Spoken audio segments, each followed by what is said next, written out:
Ahead of last night's Democratic debate, presidential hopeful Elizabeth Warren released her plan to overhaul Social Security. Under the proposal, contribution requirements would be raised for Americans who make more than $250,000. According to Warren, the rich contribute less to Social Security, which is threatening the solvency of the program. So in her opening statement of the debate, Warren promised to continue working for the middle class. Let's take a listen to that. The paths to America's middle class have gotten a lot smaller and a lot narrower. Today, service members are preyed upon by predatory lenders. Students are crushed by debt, and families cannot afford childcare. I know what's broken. I know how to fix it, and I'm going to lead the fight to get it done. Joining us with his analysis of the progressive candidate's performance and thoughts on this plan is Cenk Uygur, host of the Young Turks. He was in Houston for the debate. Welcome, Cenk. Thank you, guys. Great to be here. Oh, of course. Cenk, give us your analysis. I know that you said you thought Bernie Sanders and Elizabeth Warren did quite well last night. Who were the winners in your estimation? Yeah, I think the two big winners clearly were Andrew Yang and Bernie Sanders. And I know that no one else in Washington will agree, but that's because they're outsiders and everybody in Washington is insiders. I actually love the one idea that by Andrew Yang that people made fun of the most, which is democracy dollars. It's to help end corruption. It's a great idea. Bernie Sanders had a full-throated and sore-throated attack on corruption and corporate power and standing up for the average American. Yeah. And you know, people were laughing in D.C. at that idea, but there are very similar provisions to it in H.R. 1, which actually passed the House of Representatives. So this is something that passed the House, controlled by Nancy Pelosi and dominated by New Dems and Blue Dogs and a resurgent progressive caucus.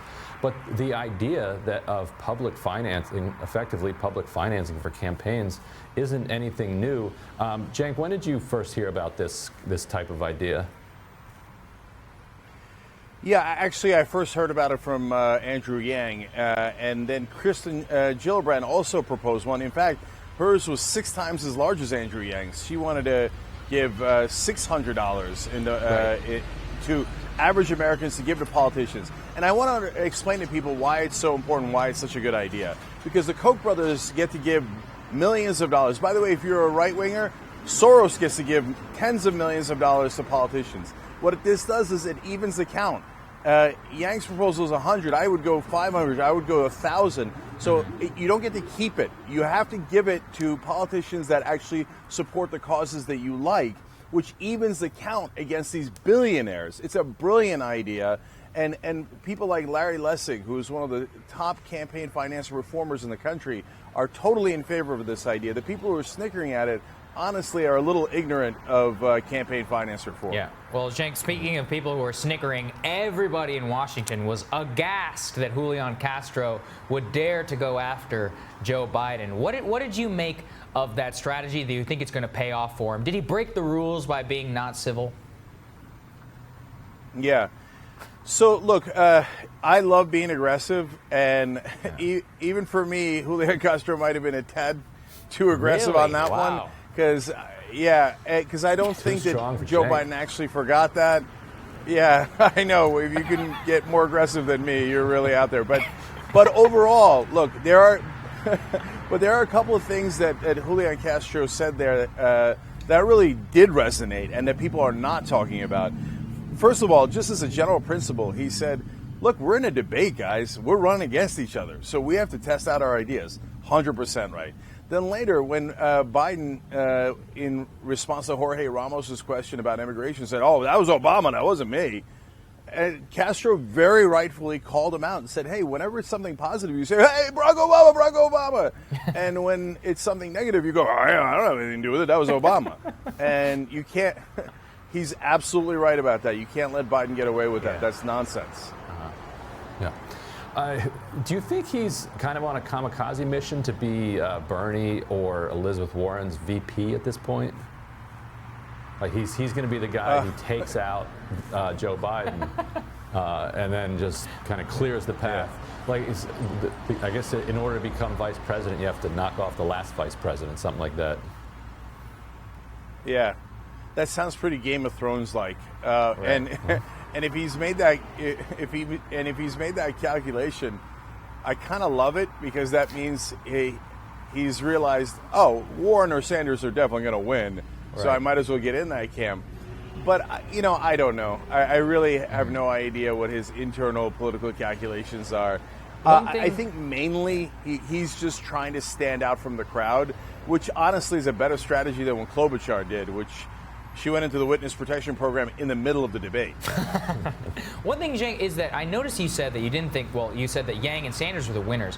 What about Elizabeth Warren? A lot of the smart money in Washington and New York was that Elizabeth Warren had a shining performance. What was it about hers that made her not a winner, maybe good in your estimation, but not a winner from this debate? Yeah. So, look, I had Elizabeth Warren as the winner of the first two debates, but I thought she was a little muted this time around. Her policies, as usual, were great, and her two best lines were when she talked about corruption. She said, look, 90% of Americans already want federal background check, actually over 90%. The reason we're not getting it is not because enough Americans aren't persuaded, it's because of the corruption. And she brought it back in fossil fuel industry issues as well.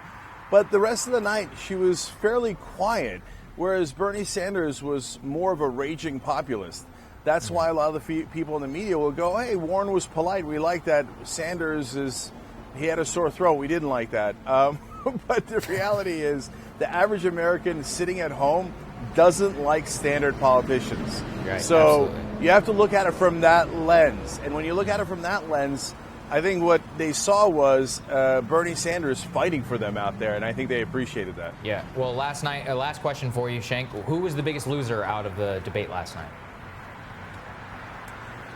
So that's a tough one, because there's a lot of them. I thought Kamala Harris is fading and fading quickly.